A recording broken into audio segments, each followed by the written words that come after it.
I've been struggling for the past few days because I lost my dog. And I've been thinking that I've been very lucky to have a dog like him in my life. He was warm, he was loving, he only wanted to give you hugs and snuggle up next to you. And he was only aggressive when you really tried to take his snacks. He was a peaceful and calming dog. So when he was diagnosed with heart failure late of last year, I found out that he only really had 1 to 2 years left in his life. I split that difference and I thought, okay, you know what? The minimum is he'll have a year left of his life.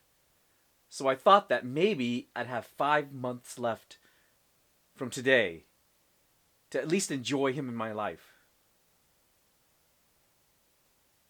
But the medications kept him going. And he was very energetic with it too. Every morning and every night, I'd give him medicine wrapped up in a treat. So when I called his name, he'd be alert, he'd follow me into the kitchen where I'd prep up his medications.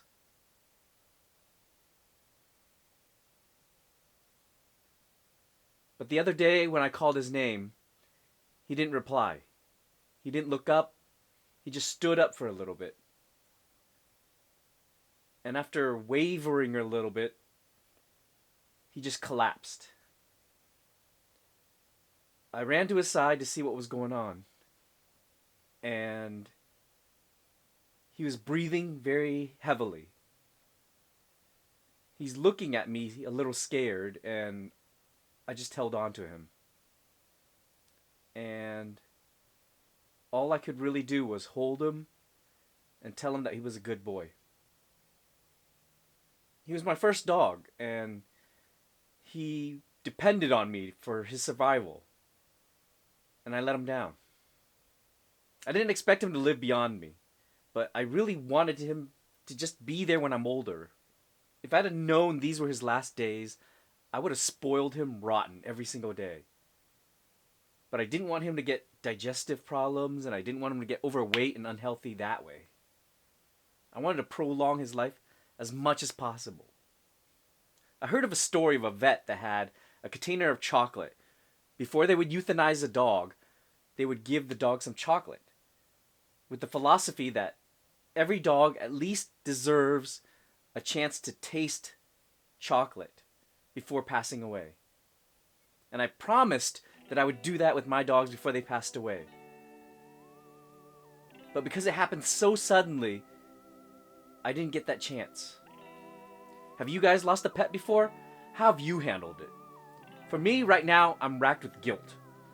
Dr. David Burns, in his book Feeling Good, says that with guilt, there are two things that it does to us that's so damaging. One is that it says guilt fills us with the thoughts that we're worthy of condemnation.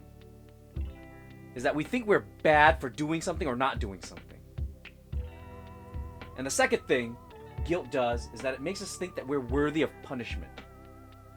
It's because we're bad, therefore we deserve to suffer. And he gives us a few ways of handling that guilt as well. The first thing Dr. Burns recommends is to not have the should and could mentality. The should and could mentality is when we focus on a past and try to change it when it's not possible. Tony Robbins taught me that with all our shoulds, we should all over ourselves. We do more damage to ourselves thinking about what we wish we could have done, instead of actually trying to do things to change our future. Life's about making mistakes and learning from them, not letting those past mistakes control us.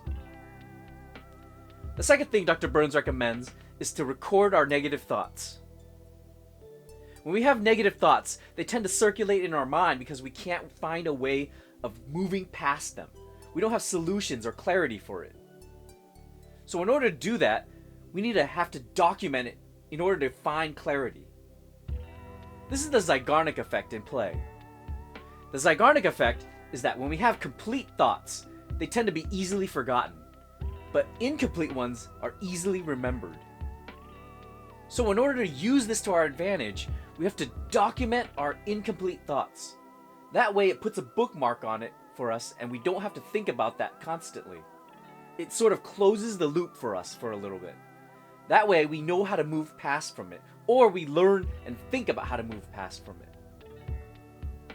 To move past from this, you could document, or you could share your feelings with your friends. And if you have friends who are willing to listen, and you're lucky enough to share your life with them, then it's great, take advantage of it. However, our friends are not always going to be there for us. So we have to find ways of being self-reliant. In addition, some friends might not want to hear the same stories and complaints over and over again. So in order to be self-reliant, we need to learn how to document our own negative thoughts.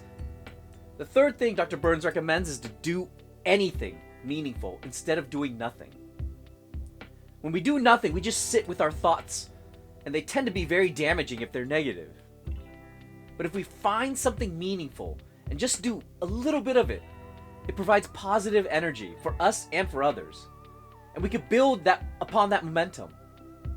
Finding anything meaningful to do is better than nothing, because we can't let our past ruin our happy future. What do you guys think? Have you guys ever handled guilt before? Let me know in the comments down below. And until next time, guys, be healthy.